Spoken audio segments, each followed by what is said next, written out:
ngalaksanakeun ibadah ka Gusti Allah tergantung kesiapan kolbu. Dek datang ka umum doang syariat, dek datang ka khusus ma'rifat, dek datang ka khususul khusus hakikat. Tergantung kesiapan dirina tas blang apa itu. Allah mas selalu memberi urangna istidad datang ke mana usaha ge kitu kene persiapan urang teh endek datang ke mana tergantung urang. Tergantung orang kesiapan anak orang datang ke mana ya usaha hege gitu kayaknya orang jadi raja ndek datang ke RT doang cukup kalau mah jadi raja teh sa RT sa RW sa desa kesiapan ketika orang siap maka kudu disiapkan ilmu. Kurang dek jadi petinju kelas dulu atau didinya ilmu nak kudu disiapkan. Kelas ringan atau didinya disiapkan.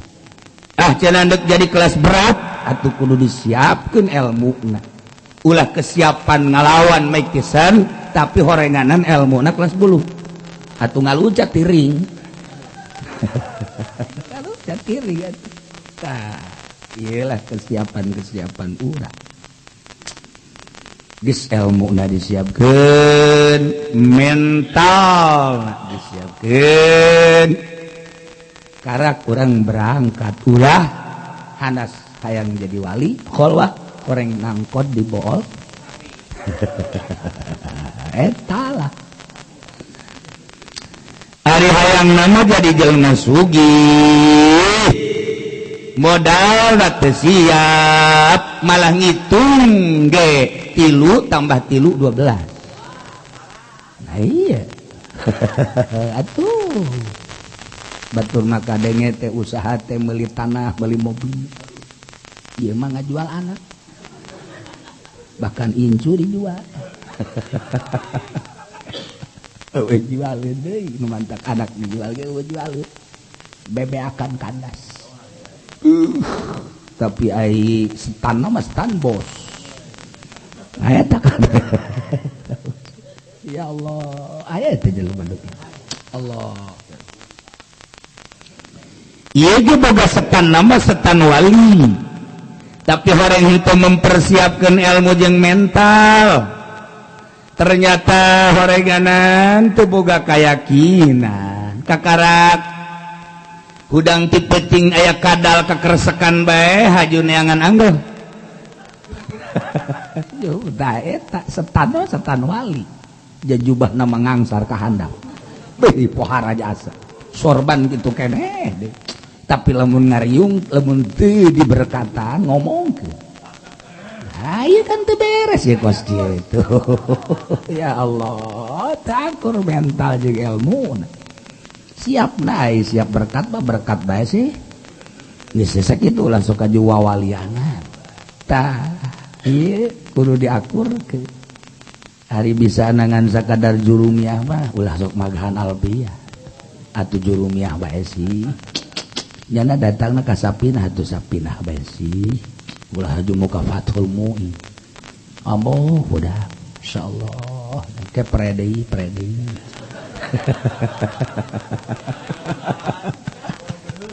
oreganan ya Allah ya Rabbi geus ditrop-tropkeun ku Gusti Allah istidadna datang ka mana urang zikir kakarak datang ka jahar urang sok aju khofian urang zikir teh kakarak datang ka zikir khofi ulah sok zikir napas aya tah harita nu maksakeun nyana teh ngaluncat zikirna haju zikir napas Allahu Allah ka beneran nyana teh pagawe pabrik jadi supir truk antara Tangerang Surabaya di Semarang nabrak cek laleng bae kurang keur zikir wae Allahu Allah teu mikiran setir atuh nabrak tangkal kayu iyalah istidad teh kudu diakurkeun ilmuna jadi kan ai profesor mah emang asli profesor nyana kadeuleuna ku urang melangkah dengan pasti kajin kuku mah ge bih make baju ala profesor tasna ge herang lempang sapatuna mengkilat sirahna herang siga bool monyet atuh biasa we pas atuh profesor kadang aya nu lain profesor niru profesor atuh kan dina ka tokona ge julak cilik sendal dibuka nah iya kan akibatna eta profesoran dan bos kitu masa ka toko sendal dibuka iya pada dia omong Jakarta mah tuh tempat aing ceknya Masya Allah naik klip kalau ke handap tuh bisa keluar nah di kumaha lalakon iya istidadna kudu disiapkan jeung ilmuna urang nuturkeun ngina Masya Allah nah ieu nu mantak ngagibeg bae ge negara lantaran istidad jeung ilmu jeung mental aku lawan akur mah ngina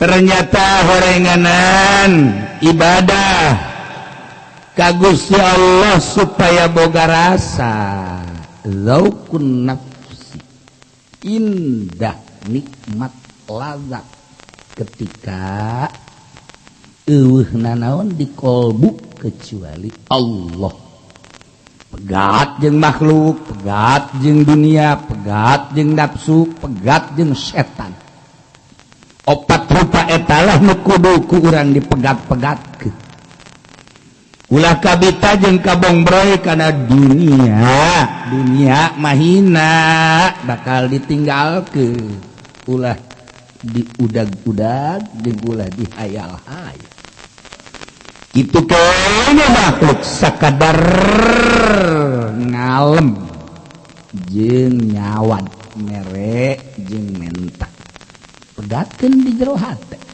itu keneh nafsul ammaratu bisu nafsul lawamah pegatkeun ku urang satungtung urang ngahiji jeung nafsu moal aya lazat ibadah ka Gusti Allah terakhir setan anu nangkod bae di jero kolbu urang nangkod bae di beheung urang nangkod di ceuli urang nangkod di mata urang terus bae urang dikendalikeun ku setan satungtung setan teh diusiran ku urang moal aya lazat ibadah ka Gusti Allah opat pagawean urang lamun urang hayang deukeut jeung Gusti Allah Masya Allah geus diatur ku ari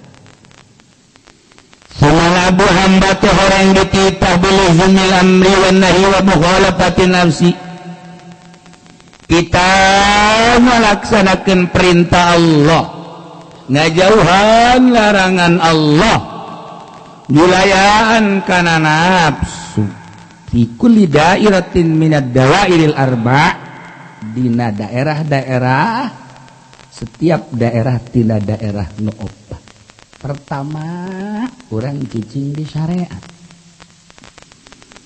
mondok ngaji nyaho urang bag-bagan syariat berarti kudu ngalaksanakeun perintah ngajauhan larangan jeung ngulayaan kana nafsu di syariat urang teh mulailah orang ibadah ka Gusti Allah make perjalanan syariat aji ku urang Sapinatun Najah naik urang kana Riyad Takrib hayang puas urang Fathul Mu'in geus lebeg kurang Fathul Muin datang ka ditakrir ku urang lapan aslina eleh ku takriran teu kadeulean lapan aslina pinuh ku takriran macana ge lamun ngawurukeun ka santri dibulak dibalik dimiring-miring lantaran nu di dieu takriran lapan aslina katutupan mun leungit kitabna santri titah baraik geus aing jadi kiaina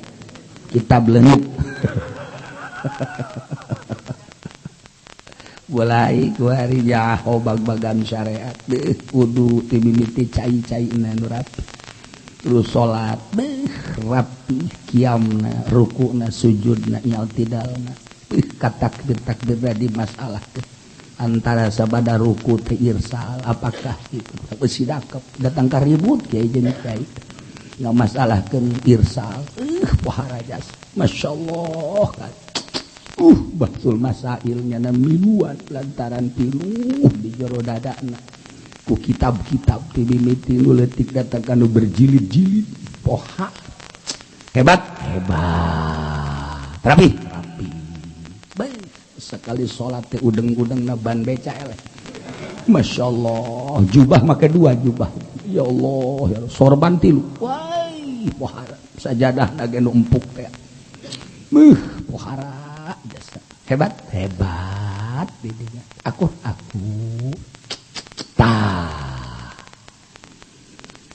dina pelebah ngalaksanakeun ibadah dina syariat nu paling penting adalah nafsu gampang atuh ayeuna urusan parentah mah nyahueun kabeh gampang atuh ayeuna mah ngajauhan larangan mah jata maya kitabna ieu gampang ketika salat keur aya di parentah Allah ketika manehanana ngajauhan judi keur aya dina ngajauhan larangan Allah kecil da manukos kitu mah nu paling bahaya nafsu dina syariat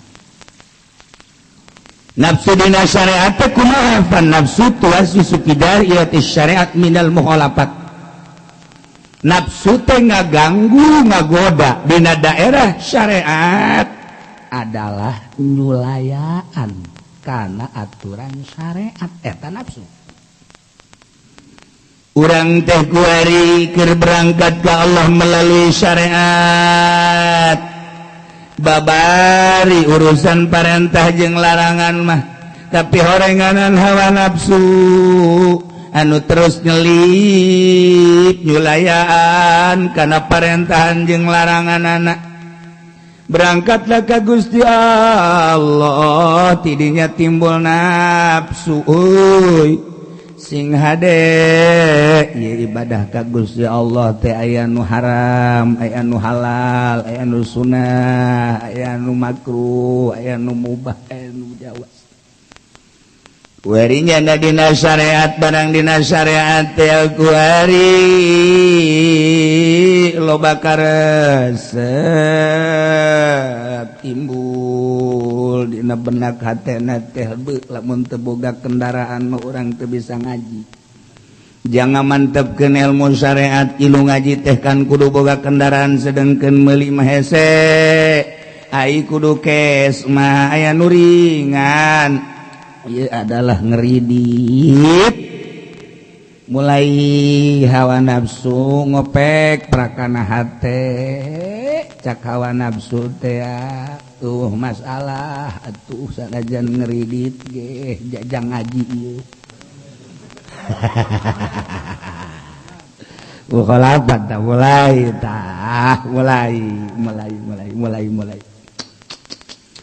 kecuali meureunanan lain lamun lain jang ngaji meureunanan eta teh bisa oge diharamkeun ai jang ngaji mah jagunana ge jang ibadah ka Gusti Allah masalah engke ka ditu nanyana boga hutang aya meureunanan 50 juta malah asal kabayar bae mah hutang ti mana ti meuni ge masalah lah maning maya maning masang pakong bae masalah meureunanan masang pakong ge jajang bayar hutang ieu Allah ge maha uninga goblok jeung Gusti Allah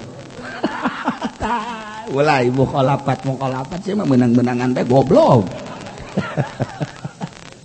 Awal nafsu gak biluk-bilukeun perintah, gak biluk-bilukeun larangan.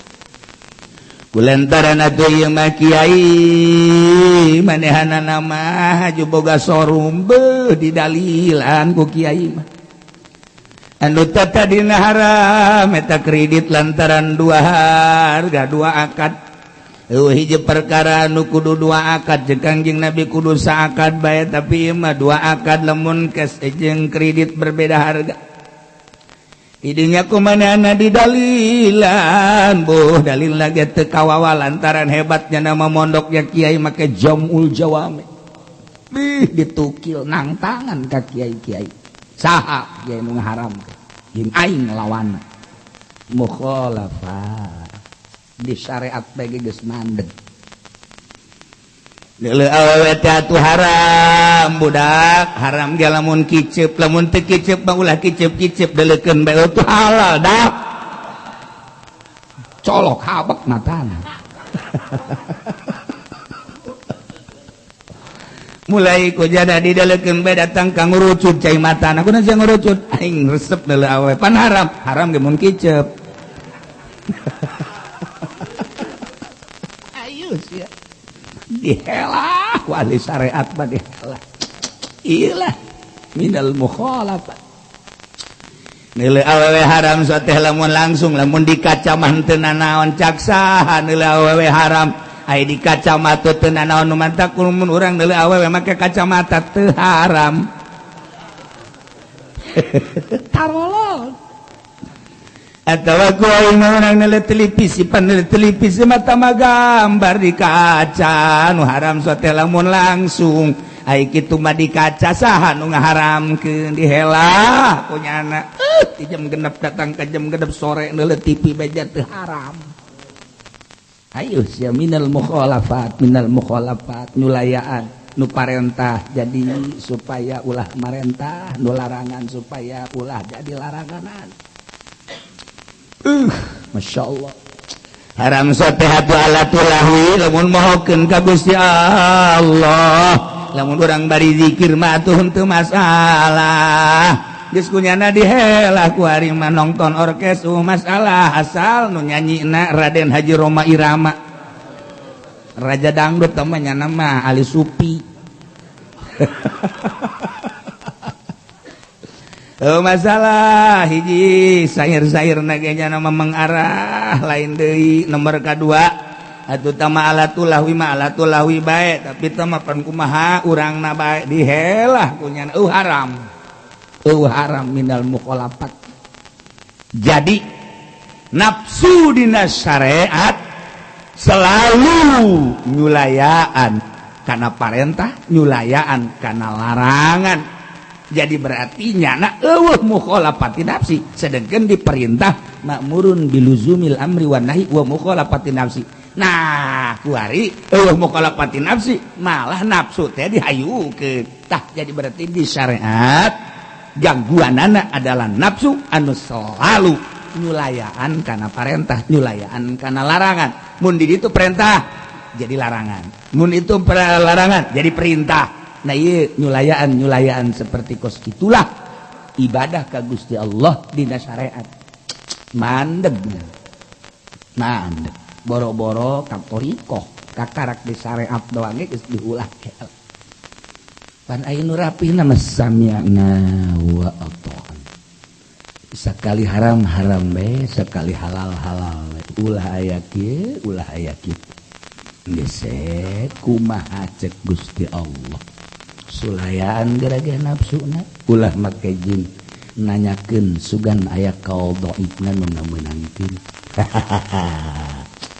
Teu menang coba teangan sugan aya nu meunangkeun sanajan kieu leutik masalah penting aya bae.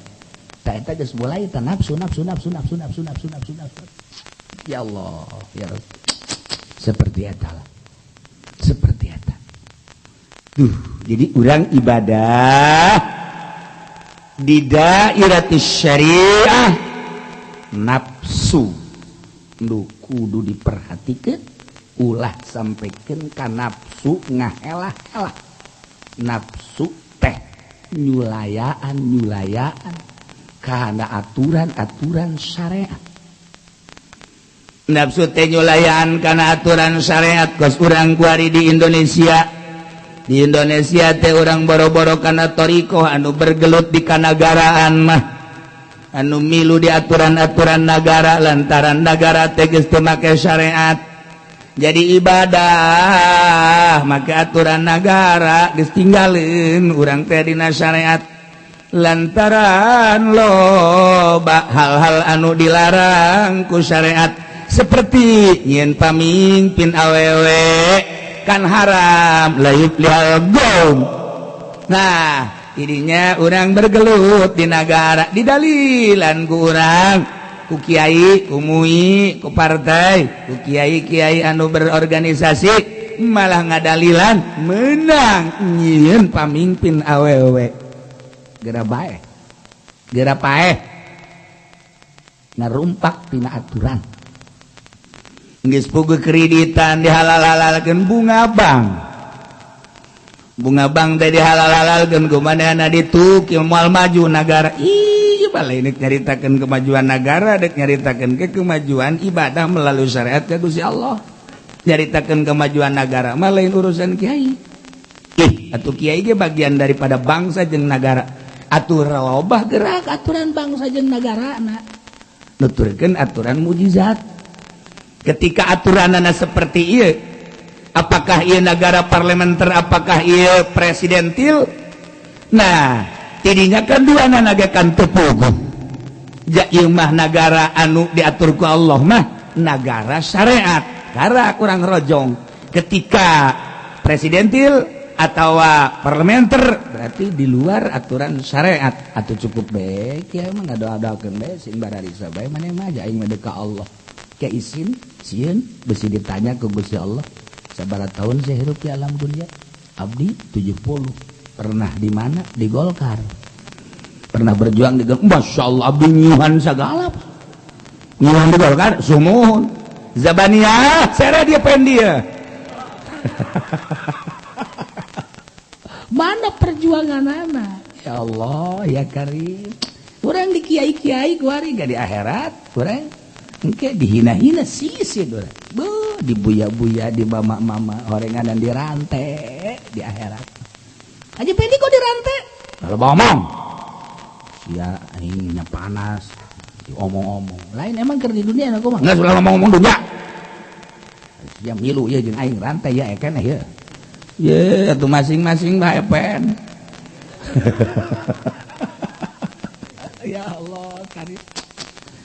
Tuh padahal sutuas isupida iratis syariah minal bukhalafat zakira renungkeun ku urang kakarak bagian syariat geus mulai dek dimodif ku urang disulayaan geus atuh kuari mah urang nuturkeun pamarentah ge geus nyulayaan kana aturan syariat hiji ketika urang nempokeun loba anu dimeunangkeun Ketua Muhammadiyah anu kamari hebat teh Dim Samsudin teh luar biasa. Tapi ketika aya mau nanya yang berdampingan jeung kepala negara sugan kapilih. Wari mah ngomong nage siapa yang melarang wanita menjadi pemimpin menurut agama juga boleh. Ndek kumaha coba. Ayo, ndek kumaha coba. Siapa bilang demokrasi itu salah menurut agama? Kerja mah kencengnya nggak. Tapi ketika ada maunya, dunia mah kos gitu baik. Melalui syariat mah kos gitu baik. Boro-boro nyana, anu can karuhan, sangkilang urang ge nu di NU gitu baik. Nu di NU ge gitu baik. Terus gulak-gilek. Kakarak di syariat doang ge geus gulak-gilek. Ibadah teh ka Gusti Allah. Kedeung deui mah asana zuhur ge 2 rakaat. Budak eta mah baheula 4 rakaat ge kuari mah lantaran sikon situasi dan kondisi maka kurangilah 3 rakaat saja atau 2 bila perlu 1. Geus nyieun fatwa keputusan Haji Pendi dalam Bahtul Masail bahwa zuhur dirubah menjadi 1 rakaat. Subuh hilang tidak ada, ngantuk.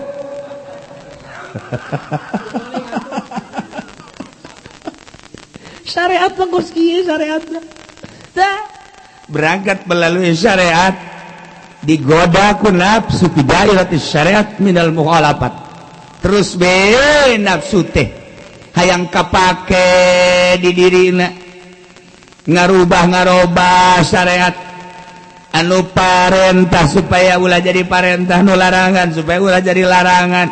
Terus hayu dirojong ku nafsuna iraha atuh deka Allah. Nah apan ibadah mah eta teh nyulayan kana nafsuna, sedengkeun iman nafsuna teh hayu we ku urang tadi ingu malah dijadikeun senjata. Nah iya urang ibadah make nafsu batu moal datang-datang ka Gusti Allah. Tah kakarak di syariat bae ge geus kos kitu, di syariat bae ge geus kos kitu.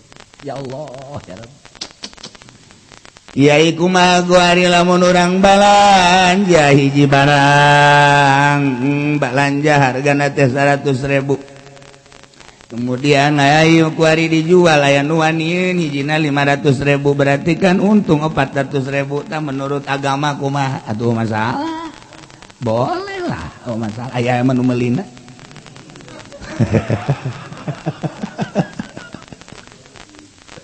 Andai kata ayah kumaha menurut syariat masalah ngan henteu aya adab. Cek Kangjeng Nabi mun dagang ulah gede tinggal untungna, nu penting ulah rugi. Sebab hartina dagang teh ieu adalah nulungan kanu butuh. Nulungan kanu butuh lain makaya kan dagang teh. Urang dagang karung sugan aya batur nu butuheun kana karung, geus urang nulungan kanu butuheun hijina 2.000 cukup ku urang dijual 2.050 ulah haju adag-adagan 5.000 terlaknat.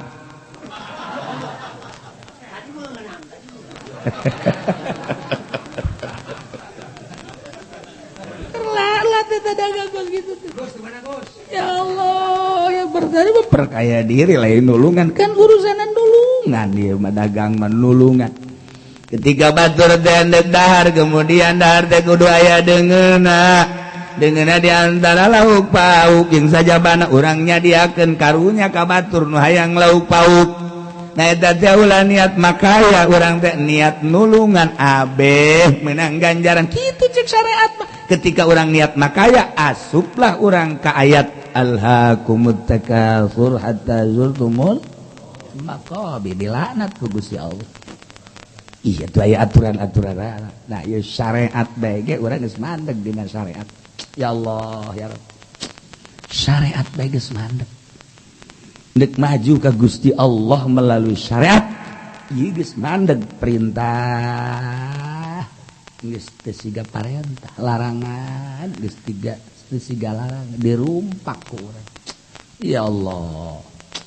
Mukhalafatin nafsi, da ieu teh nu hese teh diingu nafsu teh supaya jadi senjata atuh urang ibadah melalui syariat ge masih agag-agagan kene. Nah, Wafi dairati tarikatin nafsu teh dina daerah tarekat maminal muwafaqati ngakuran karena perintah Allah jeung larangan Allah. Dina tarekat hebat. Manehana lamun dina waktu salat disebutna teh durcong. Asal durcong salat, asal dungcor salat.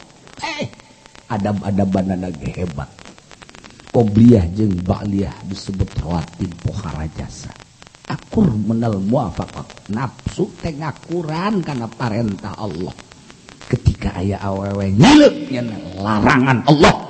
Bae pahala bila peureum. Ya Allah ya Rabbi pohara jasa. Ya Karim. Mulai latidinya teh cek nafsuna teh sia teh hebat, larangan-larangan Allah teh geus dijauhan. Perintah-perintah Allah tegas dilaksanakan be zikir lagi geus hebat jasa batur mah teu kadenge sia mah zikir teh make ngagrondong-grondong jasa komo di riungan-riungan. Pohara tasbihna ge dikaharepkeun gocrek. Pohara jasa bila perlu make dua kiri kanan tasbihna. Ya Allah ya Rabbi.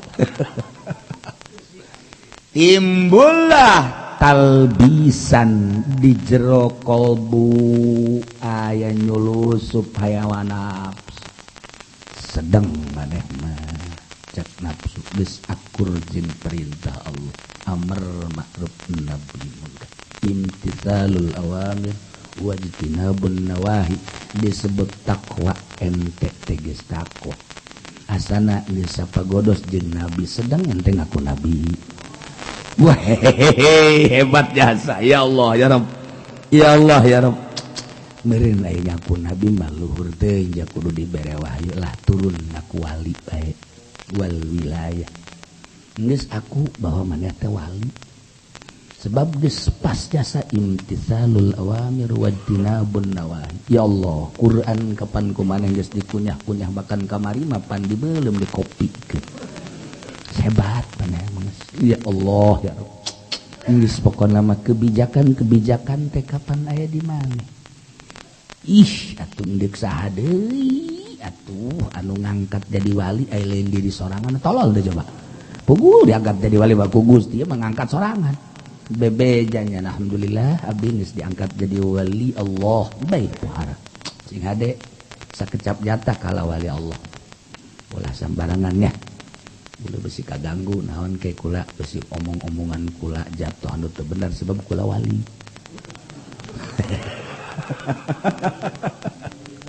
ya zahir memang kieu kula mah zahir mah kadeuda kos talagaan tapi batin mah wali nu sebenarna mah ya Allah ya Rabbi alhamdulillah kula geus diangkat jadi wali ngangkat sorangan lah Masya Allah horeng kieu jadi wali teh puyeng jeung jana teh bisa jadi zahirna muwafaqat ai tadi mah kan dina syariat zahirna mukhalapat hukum perintah dirumpak kudu larangan dihayukeun didalilan ku manehanana jelas geus tama kabehan ge nyarahun tama kabehan ge nyarahun wah teu akur tadi dina syariatna masa bersyariat geus kitu geus kajeun tama tah kuari di datoriko zikir lagi geus pohara jasa wareh teh zikir teh lamun loba jelema geus pohara gidegna geus wah muter gitu. Ya Allah datang ka nyana kicak-kicaan zikir teh geus pohara jasa bila perlu dibeluduk-beludukeun ka tembok blog pohara gua apa qatimtizal awamir wajtinabun nawahi ya Allah ya Rabb make sendal geges embung sendal daimatu sendal kulit sejadah mah kuduna sendal bakiyak be abeh akur jeung aturan katawaduan kilah wali ceknya lamun ka mamana tetep bae make sorban kongkoyang sorban terus udeng-udeng sorban segala rupa bah pohara jasa kieu lah wali ceknya segala rupa make jubah teu eureun-eureun sanajan ka sawah make jubah bae kieu lah wali cek jana teh sia da wali tolol aduh jarang geus kokola make jubah bae ka masjid ka majlis ka sawah ka kantor ge make jubah pohara jasa digeunggeureukeun sok geunggeureukeun aing wali ya Allah ya Rabb nyulusup nafsu dina mukhalafat ka syariat dina muwafaqah kana thariqah kadeuleu engke gerak-gerak nafsu mah kajeun kumaha ge capek lantaran teu aya kesadaran kapan ibadah teh nol ngeunana sadar-sadarna engke bakal karasa kehadiran Gusti Allah ku sadar lain ku nafsu geus lamun ku nafsu capek kajeun kumaha ge teu diurusan ku nyana batin ngan zahir keneh be ngan nyana aya dina thariqah asup dina beat dina thariqah teh kabatur teh nganasehatan ceng kudu narekat hirupna ceng teu narekat mah bahaya ieu mama ieu alhamdulillah barang geus narekat mah usul mama ka mana mah usulna ilal fortunat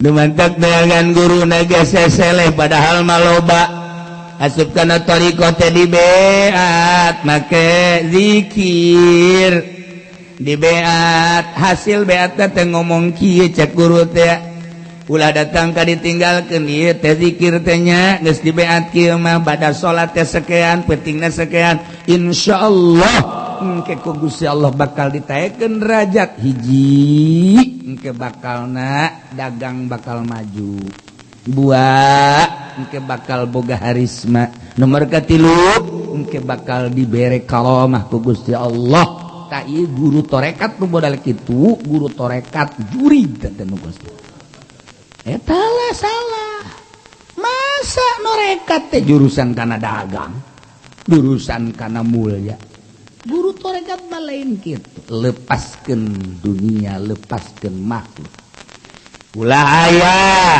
di jero hate nikah hayang kana dunia hendak engke dagang na ge nyana asa-asa geus terus tak ulah ieu teh terus tak ulah beja ka guruna kiai kula barang norekat kiai ti kiai teh atuh dagang teu maju-maju atuh sia teh sanunita dagang ngeusan sia dagang gitu lamun ngeusan ieu kumaha pamajikan lamun ngitung kos kitu ulah norekat batalkeun sia torekat sia puyeng cenah kula mah ih geus kumaha coba guru torekat mah kos kitu deuk mere keyakinan teh kudu tegas masih kene sia cangcaya urusan sia jeung urusan pamajikan bergantung kana perdagangan berarti moal yakin sia sia lamun teu boga yakin berarti moal husul ka Gusti Allah namun hendak ibadah ka Allah melalui torekat ya, tinggalkan dagang, serahkan ke Gusti Allah. Waduh, kiai. Atuh isi masih kuka tokel sia. Leureun sia norekatna. Lain kitu sia, tabok sia ku aing. Waduh, kula mun balik sia cung ka ditu. Masyaallah. Eta karek guru torekat. Cuma diangon guru torekat teh, dagang bae ke bagi dua jeung mama tuh.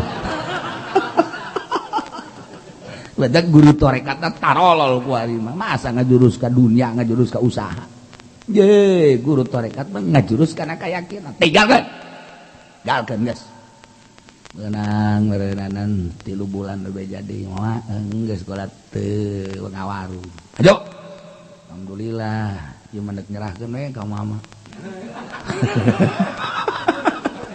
atuh kata henteu bisnis henteu ngawarung henteu pemajikan kan butuh dahar ieu mah sadaya we da ka mama tolol sia nyerahkeun diri buka ieu hese dahar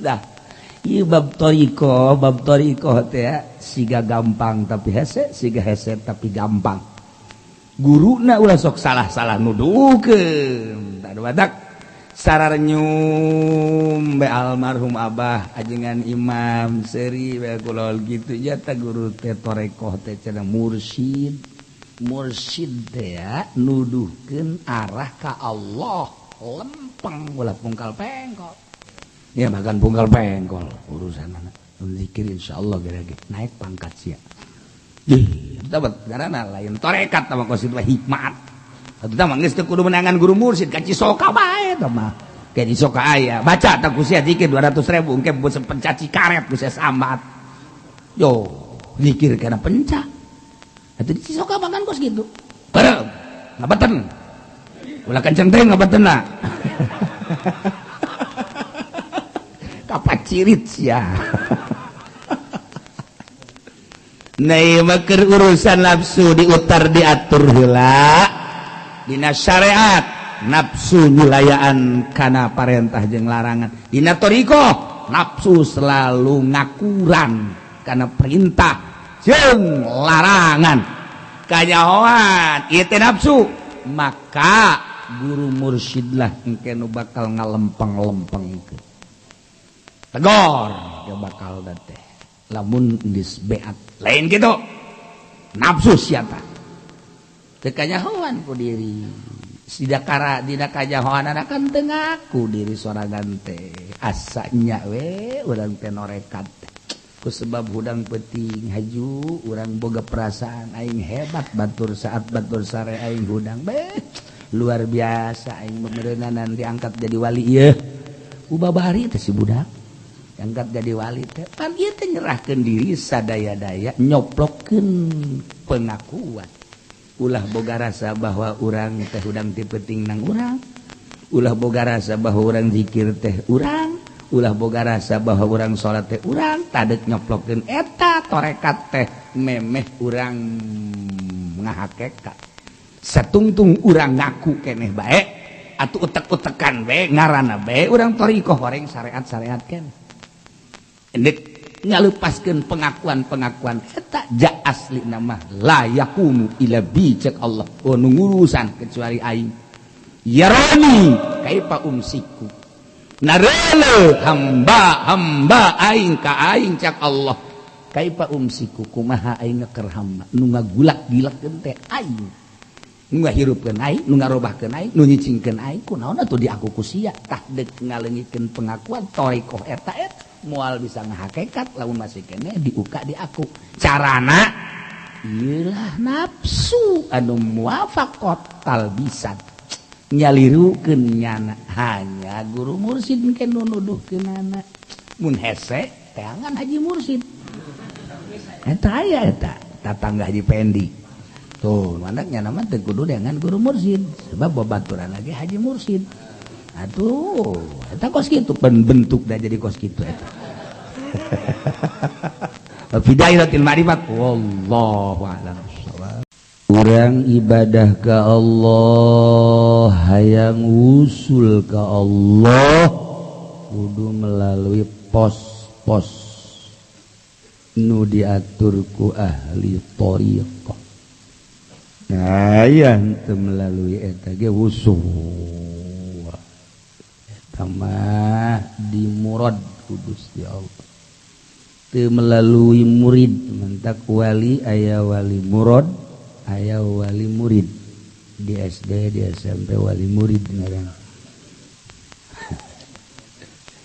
aya nu murad aya nu murid murad ku Gusti we dibimbing langsung murid mah melalui guru-guru mursyid murid paki otomatis kudu melalui syariat atau kudu mondok heula moal bisa teu mondok haji nu bener nyaritakeun syariat kumaha ubudiyah kumaha muamalah kumaha munakahat bahajina nomor kedua melalui thariqah jalan khusus menuju wusul ilallah teu bolak belok aya dairatil ma'rifah ye bagus nyai-nyayan sulukna geus datang aya deui dairatil haqiqah tiap-tiap daerah teh horenganan aya nafsu-nafsu nu kudu ku urang diperjuangkeun jihad jadi lamun tadi jihad fisabilillah aya medan laga atau aku harima di mana bae aya perang kota perang leuweung perang darat perang laut ieu mah jihadun nafsi dina syariat kumaha jihadun nafsi dina thariqah kumaha jihadun nafsi dina ma'rifat kumaha lamun lu nuduh waduh bakal cilaka hanas deka Allah horenganan kajurig hanas deka Allah atuh kunaon aju cindak kembae di handapeun pohon beringin. Nah, kuari pindahnya nak dihandapeun nanu aya ieu anda ka dina naon nu kade-kadegan ngano kan eta duka naon ngaranna tuh sia banyahoan jadi kabere meureun eta dihadap eta kaisingan sia awas sia kaisingan sia teh alhamdulillah jana kuala punten teu ka PDI kuala ka PKS wih serem amat PKS teh partai karung Sek.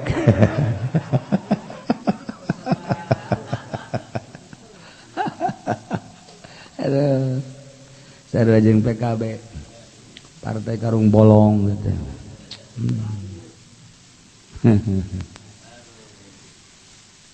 Tah aya nafsu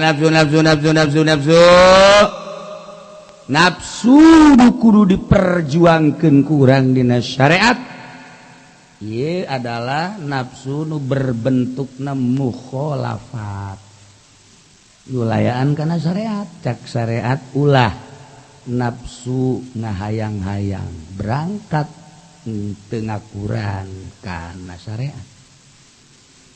Contohna cek syariat bapan teu meunang yen pemimpin awewe dengan dalil layub lihal kaum sama sakalian teu meunang yen pemimpin awewe kaya ning lurah camat bupati gubernur jeung presiden bahasa lagi moal sama sakali bahagia manusia anu nyerahkeun urusanana kana awewe teu meunang mulai disulayaan kana nafsu ngaranna teh meunang teu meunang sote imam salat imam masjid teu meunang ge ieu mah imam nagara eta nafsu teh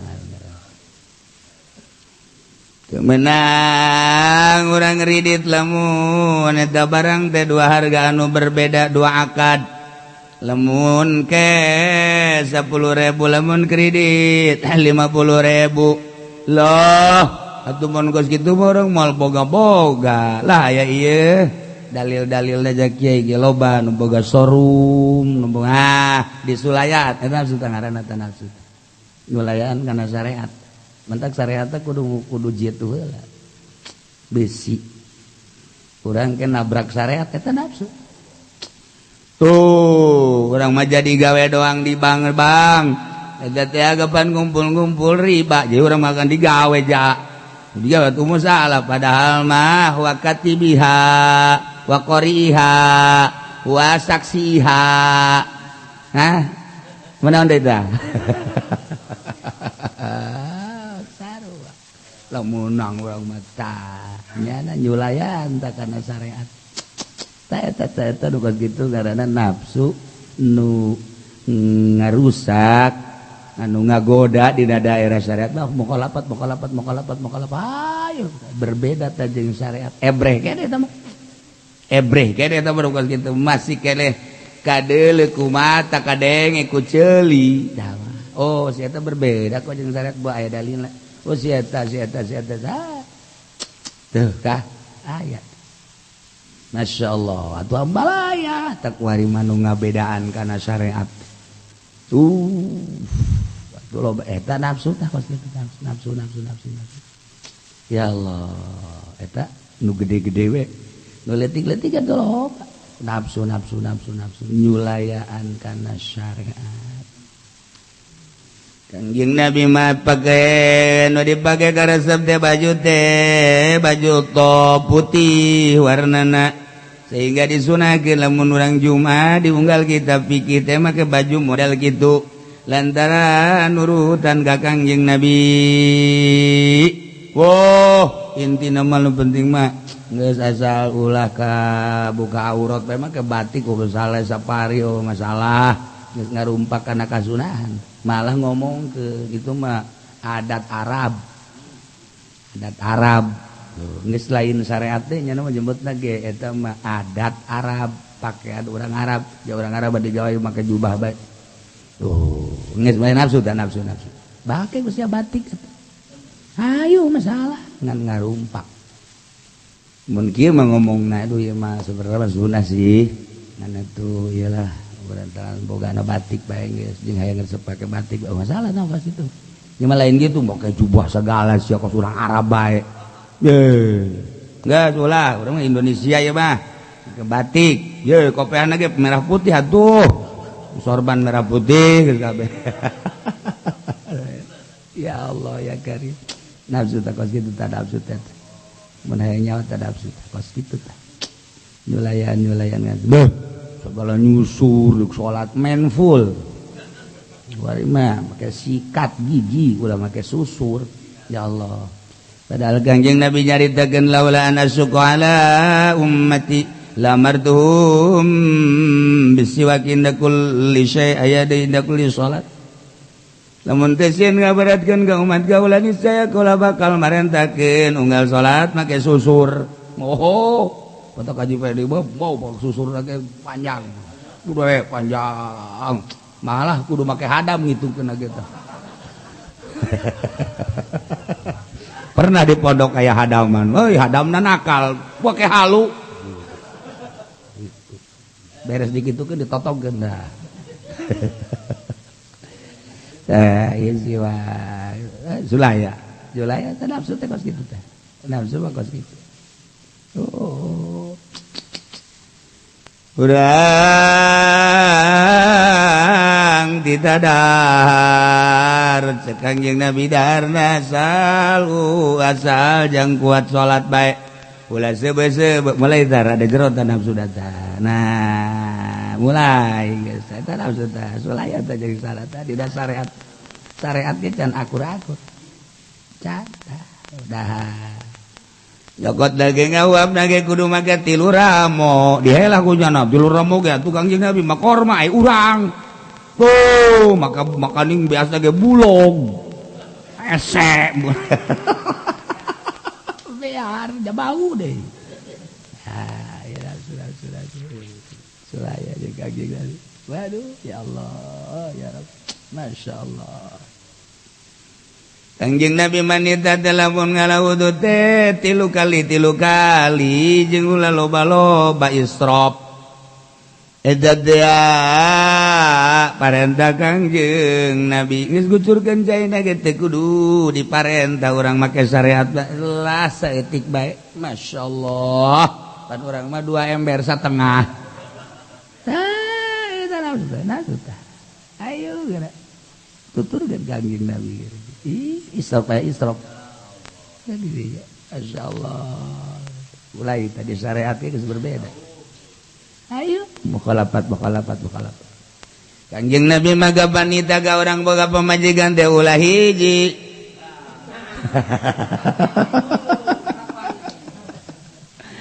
Dua dina Al-Qur'an ge fangkihu ma balakum minan nisa'i masna wa thulatsa wa ruba'. Sok narari kamarane gawe dipake karesep kumarane gawe masna 2 hatina siring 2 sulasa siring 3 ruba siring 4 saurangna mun deuk siring 2 manggat siring 3 teu titah hiji siring 2 teruskeun cenah maca ayat moal teruskeun bakal hiji deui lamun teruskeun mah atuh macet didinya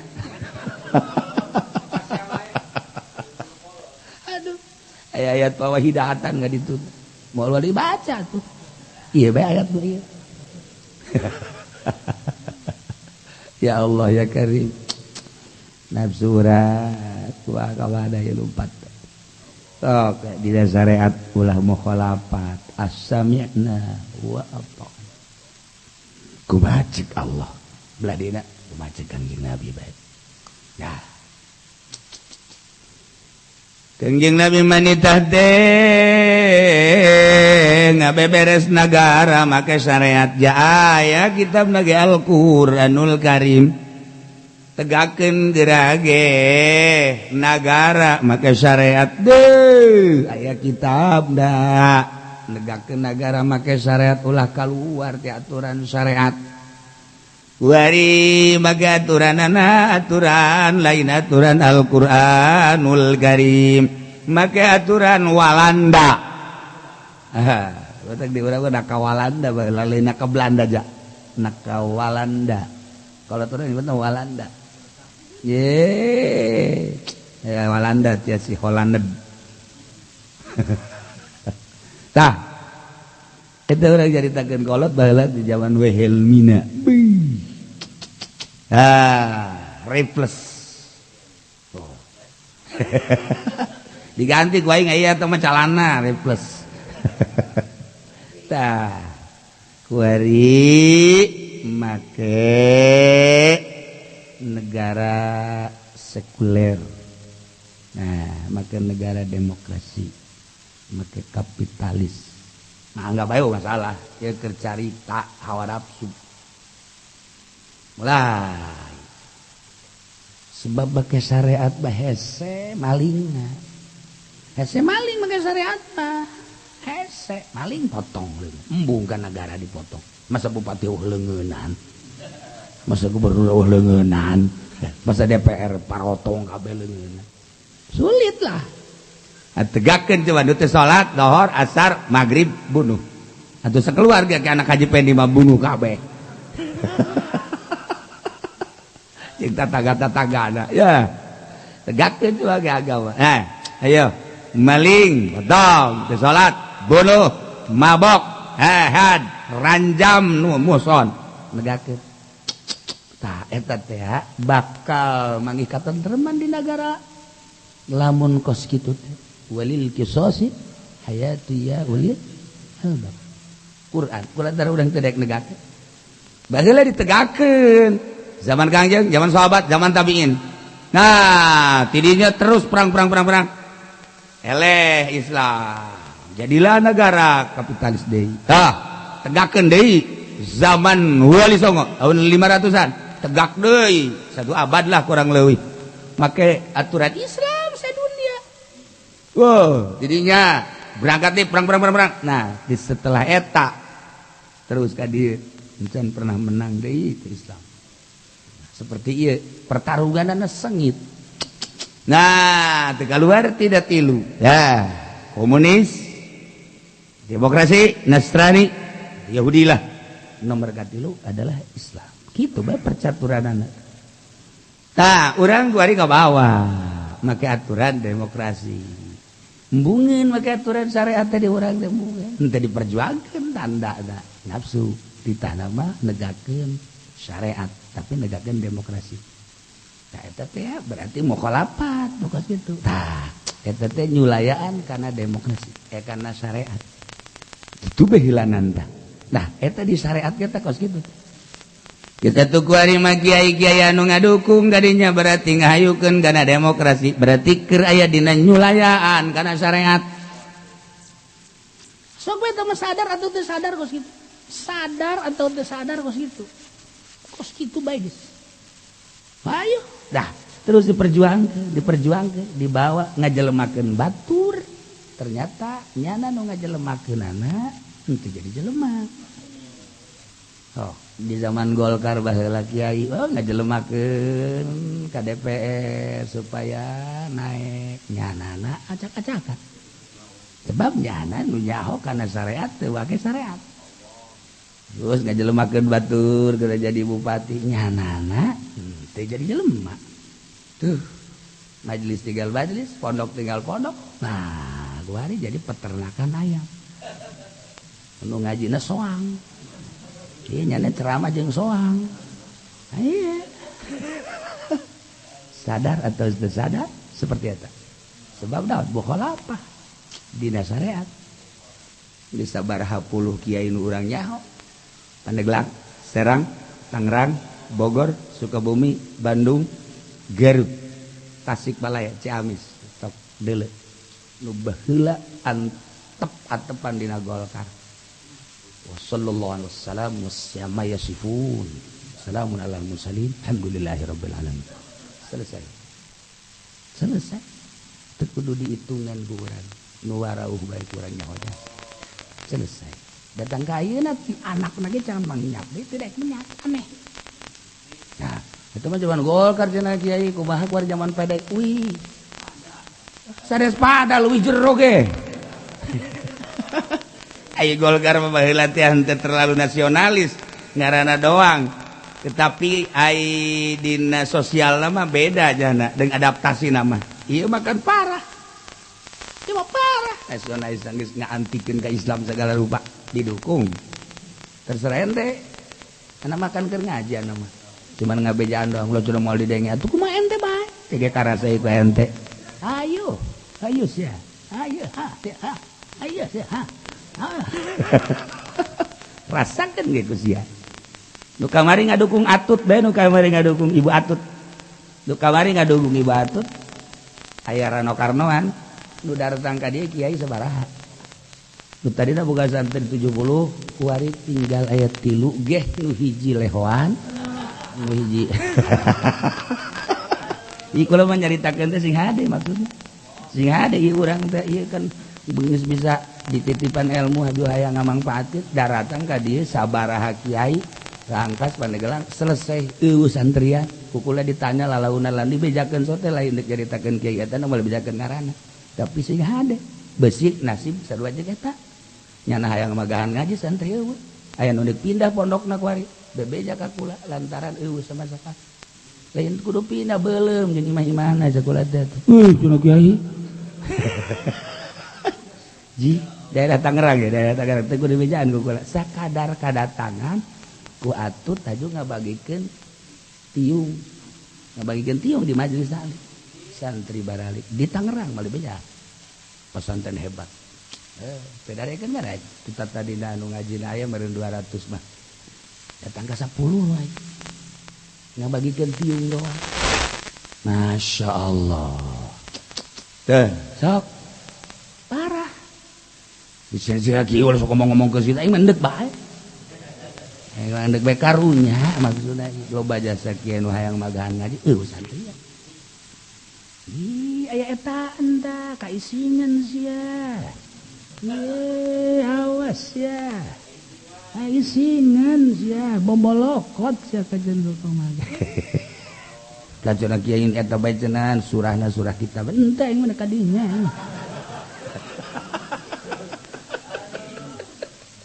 Aing geus tawari sa mobil kiai ka dieu sa mobil kiai kabeh sa mobil aya 3 ngandung sa mobil kiai kabeh nyaritakeun nu hiji boga santrina tadi 80 nu hiji 50 nu hiji deui sa mobil tadi nah hiji beureun nanti ngobrol baris nyananya baris nu kaisingan teh tah ngaranna jeung daerahna moal bejakeun da eta Masya Allah tak seperti itu baheula nu ngadukung Golkar beak santrina dibere uhima ngaji teh dibere lamun geus uhima kan kumaha coba deuk uhima deuk kumaha Masya Allah eta makan teh kudu ku urang didalilan fakta di Garut eta ruantak ajegan imam misah begitu datang harmoko nyumbang nyieun pondok guru kula misah di non gara-garana di perangan cicing lah misah mata hatena cekas nu itu kuari wassalamualaikum warahmatullahi wabarakatuh hamayasipun deui bae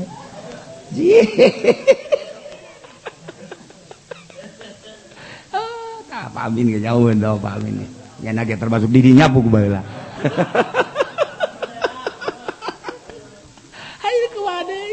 Garut mun di bejaan kula lila di Garut Bandung mun kahayang nyaho kula lo lila kula di Bandung mun kudu di bejaan di Cililin terus daerah pesantren selesai ya Allah ya Rabb eta aneh Golkar kuari eta naon eta lah pokona ieu kunaon sih ieu nu deuk disurahkeun mah minal mukhalafah sulaya jeung sarea sia dititipan ilmu minimal cicing atuh hayu sabisa-bisa sia manang cari mendingan cara Ki Fudoli pindah panggung ya aya 1% mah aya lah nyana 1% mah aya lah rada deureus bae ada setik daripada nyana ke pendopo doang iya itu iri-iri gitu wah si ade makanya si titipan ilmu na besi sulaya jeung sarea aduh cilaka jasa abah teta baheula kadatangan kidam teh toyar dulur kan kidam teh ketapang saat baheula nyana masyhur kan nya dulur nya murid gentur aduh nyieun tukilan panjenengan mah nyieun tukilan wajib masuk Golkar ya tukilan ya bawa ke abah tadi baca ku abah nah pos itu mau oke ih lain gitu jadi urang kudu jelas man nyanana di bere empang geus eueuh tak udah itu aya bere empang dan lain-lain sebagainya selesai santri selesai ngaji mingguan selesai ceurik ka abah begitu geus teu bisa ngaji lain seeutik kiai anu kuari pondok kaduh majelisan masyaallah eta golkar aneh aya naonan beureum mukhalafat eta karak syariat dina daerah tareqah mah muafaqat akur jasa salatna akur jeung tuntunan Kangjeng Nabi puasana akur jeung tuntunan Kangjeng Nabi rawatibna akur jeung tuntunan Kangjeng Nabi zikir zikirna akur doa-doana akur ceples sakumaha nu aya dina Bukhari masyaallah pas bisa muafaqat tapi di jero muafaqat tes tahun 2 tahun sia hebat jasa sebercak nafsu coba deuleu batur makan berbeda salat lagi sia mah hebat atau panorekat sia mah puasana hebat haji lagi hebat sagala rupana hebat sia mah hampir ngadegetan ka nabi sebenarnya mah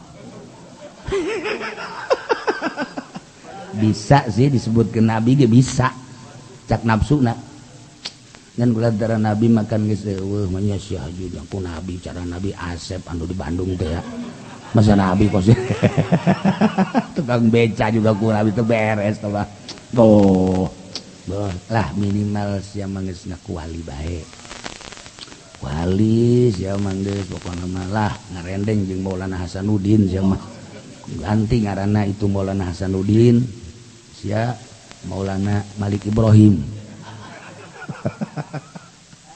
nafsu kos kitu jadi geus akur jasa pat tuh salatna puasana zakat da dosa geus akur jasa udang ti penting apan wali mentara sarare teh penting harar udang pan sia eta kos kitu geus lah manengan geus ulah di beja-beja ka batur diri sia bae heula bahwa sia teh wali geus kos kitu halana kege kebal-kebal maka jaman iku batur bahwa sia wali asal sia boga anak awewe nikah sia wali eta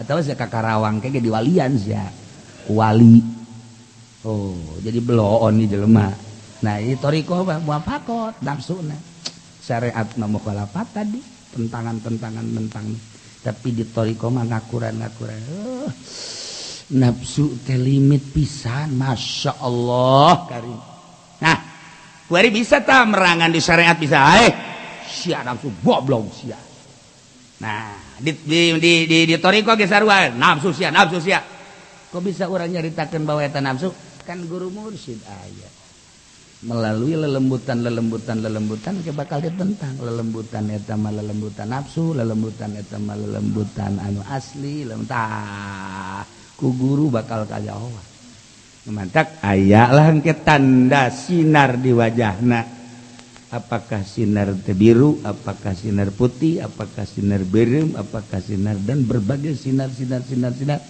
hideung kanyahoan ke ku guru mursyid salah ieu budak kajen kuku magit salah ieu tahap awal ke bakalna timbul sinar eta ko lain tahap kedua bakal timbul sinar eta henteu tahap katilu mantak kajarawan ke guru-guru mursyid henteu kudu bebeja naik henteu kula ye emang SN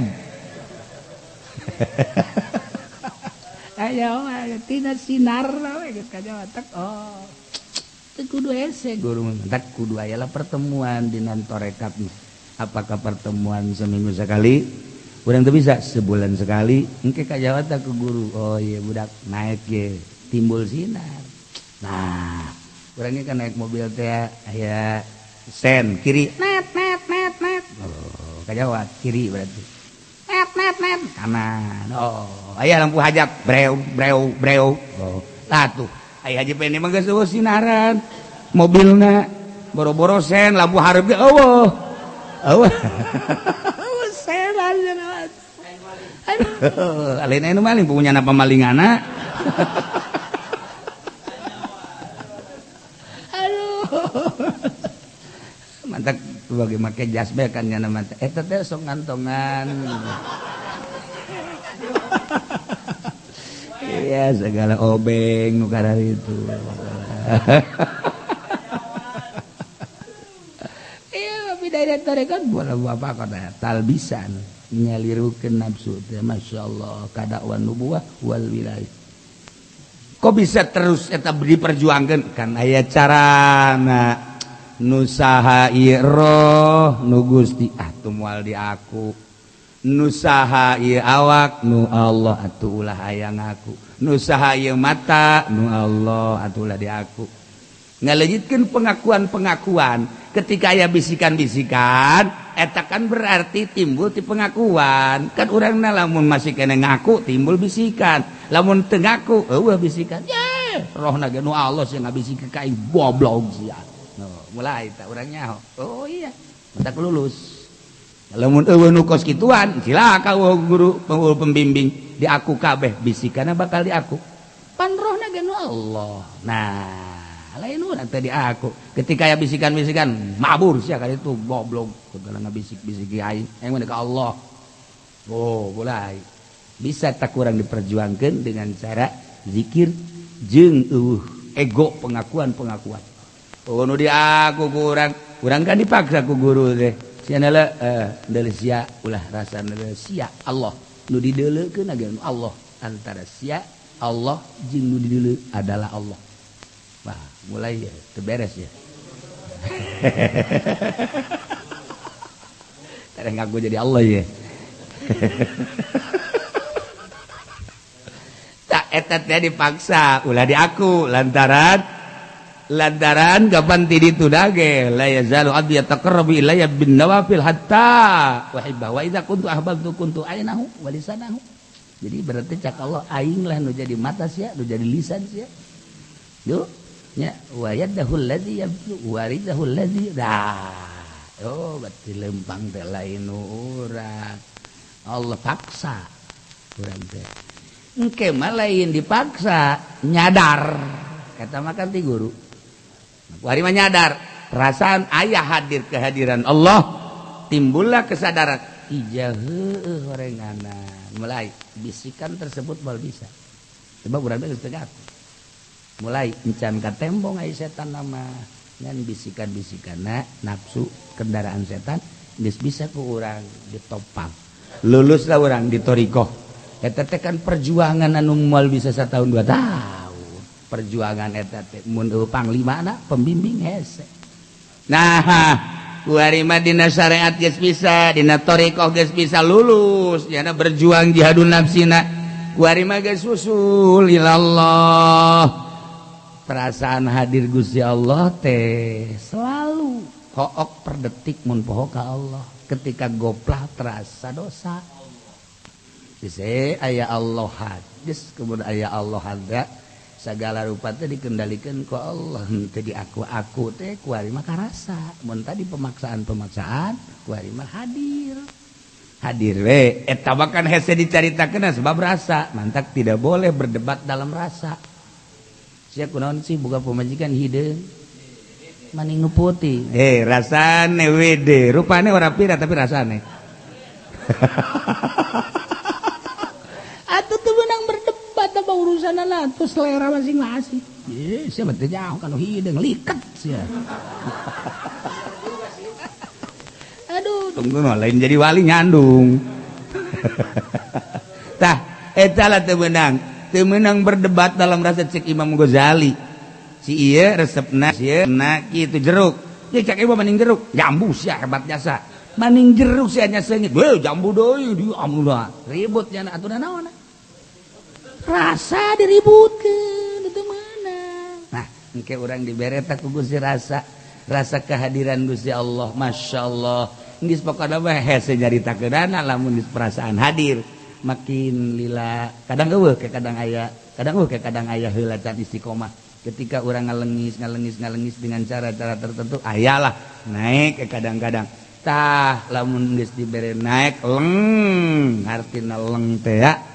Boga perasaan kukumaha nu aya ngan Allah ma fi jubati illallah teu naon di jubah kecuali Allah eta bahasa fana teu meunang dituturkeun sebab teu keur teu kadeuleu selain Allah. Nah kuari geus usul ilallah beda engke sinar nu usul ka Allah hanya babaturanana deui nu nyaho la yariful wali ilal wali kekajawan ku para wali deui nya sanajan di mana berbeda negara bakal kanyahoan sebab rohna aya pertemuan jadi pertemuan para partai-partai ya untuk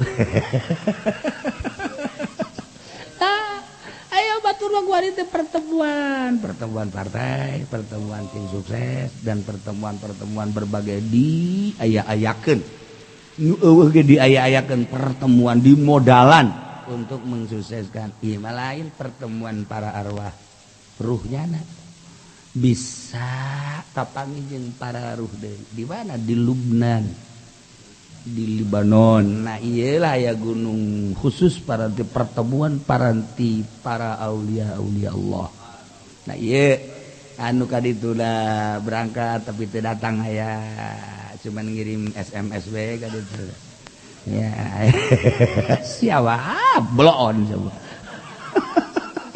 atau SMS khususon ila ruhi Haji Supendi Al-Fatihah seperti itulah dunia kewalian teh aya anu 6 bulan karak datang aya anu 4 bulan karak datang anu sebulan karak datang pertemuan-pertemuanna berarti kaliwat tanyana aya anu per minggu seperti itulah dunia kewalian jadi eksis ya biasa dah iyalah jelema-jelema nu geus usul ilallah anu geus datang ke hakikat medak ieu dina daerah marifat kuari nu usul wa fi dairatil ma'rifat min asyirkil khafi eta teh nafsuna tuwaswisu fi dairatil ma'rifat nya eta syirik khafi Allah karim lembut nade minan nuroniyat sebab jana geus melalui latifah lembutan model engke ka dakwah rububiyah ngaku sifat kapangeranan saurat tadi teh lamun urang memaksa sorangan bahaya tapi ku guru aya nu ngabimbing ketika urang neuleuh lezia nu neuleuh Allah lamun lain Allah mah nu lezia moal bisa neuleuh nu dideuleukeunana itu ku Allah jadi kersakeun lamun ku Allah teu bisa dideuleukeun mah nu kadeuleuh da moal denge siat da denge Allah lamun Allah teu bisa ngadengekeun mah moal ngadenge timbul net kabeh tina hirup mantak hirup teh sumber daripada segala-gala ini sifat Allah hirup sia hirup Allah nah eta teh moal bisa sia hirup lain ku Allah mah nah tina hirup bisa neuleuh bisa ngadenge bisa gerak dan sebagainya atuh lain sia Allah ji sedeng aing ngaku Allah ieu cilaka ada batak norekat teh ya norekat sigana mah hebat dek ka Allah orang disasarkeun ku setan nu mantak loba anu mangrunyakeun kana norekat gidug pohara jasa mun teu nyai-nyayan dibenturkeun iya aju daun gara paloba-loba anak buah teh mah sareat teh mah geus kitu mah aya norekat mah ka aing mayar sia mayar ka aing mayar mahar norekat sih kos gitu nah iya ulah kasasaha norekat tu saja bersalah mending ka aing bae ayo geus pokona ditampung wae bawaan anak buah sia masyarakat ka dieu norekat di aing bejakeun aing Haji Mursyid norekat ada tinggal anu ararasli teh bingung karunya sasar hanya sewaktu-waktu bae osok ngomong ageh kira-kira bakalnya nanari manteu mah nyanggakeun ka Gusti Allah sasar nyahoeun pencak besi anu asli jeung anu bebesian kan nyaho kuda-kudana kok kieu amat kan besi mah ngamaenkeun ketigana kok ieu lain deui kuda-kudana mengpelehe kieu ngaku bae besi ngaguling nyana di ditu di Raden Patah tuh dicolong jeung atuh deuk ai bebeneran mah kabeh embung apes jangan mah embung apes ye atuh ngaguling mah ngaguling bae nang karak bengkang lah kudu mengakui keistimewaan lawan lah lah kayawan ya lain kitu kuda-kudana masa kuda-kuda da gitu banget kan ku musuh teh bisa dihareup bisa ditukang bisa di geus tuh kanyawan mantap kudu sok bebesian di hareupeun nu asli. Okos urang nempokeun jelema anu belajar pencak kembangna doang. Maju di luhur panggung make kendang. Lamun akur bahkan jeung kendang lah urang ngeunah. Ieu mah teu akur, kendang dua nya ada 3. Oh masih. Urang teh geus sebel. Sia ya. Aduh, nah teu akur. Nah ieu lah dinda dairah ma'rifat bisa-bisa ngaku sifat ka pangeran. Lamun eueuh pembimbing afaraita man ittaqada ilahahu hawa. Nah lamun nyana aya pembimbing kunyana kan diperangan atuh ti awal syariat geus lulus kemudian thariqah geus lulus dina ma'rifat lah lulus lah antaran nyaho nyana ieu teh syirkul khafi riya teh ya anu nyelimet di jero hate nu antak moal kaharti geus ka ditu da moal kaharti teh kubak kadang-kadang geus di tengah jalan balik deui aya syirkul khafi kadang-kadang moal jadi kadang-kadang endek jadi henteu kadang-kadang aduh geus disiapkeun jadi moal ulah kaget sebab naon nyana keur perang di dirina aya syirkul khafi anu bakal ngaganggu kana kamakrifatan dirina jeung teuing diomongkeun ku batur jeung geus teu berat ka makhluk ieu nanaonan jalin janji dan lain sebagainya jeung teuing nya mah keur lain jeung makhluk jeung itu mendak bal kaharti ku urang gabodo ngan moal geura-ge nu ka Allah hungkul ka junting gede salah ka junting malah urang anu menyadari geus kitulah perbandinganana sebab nyanana rohna keur lain jeung makhluk. Nah, urang makan kuari ya, awak makan keur ngaji, roh mapan urang kuari keur di meja makan sebenarnya. Dah urang beda awak beda roh, aya roh-roh rakayawan keur di mana keur katebak lah kajian goko bahage. Anu neuleuan jembai dan lain sebagainya. Rohna beda. Nah, guys, diperjualkeun ku nyana, datanglah nyana. Oh, kuari manggeus jauh ka hakikat wa amadairatul hakikat wallah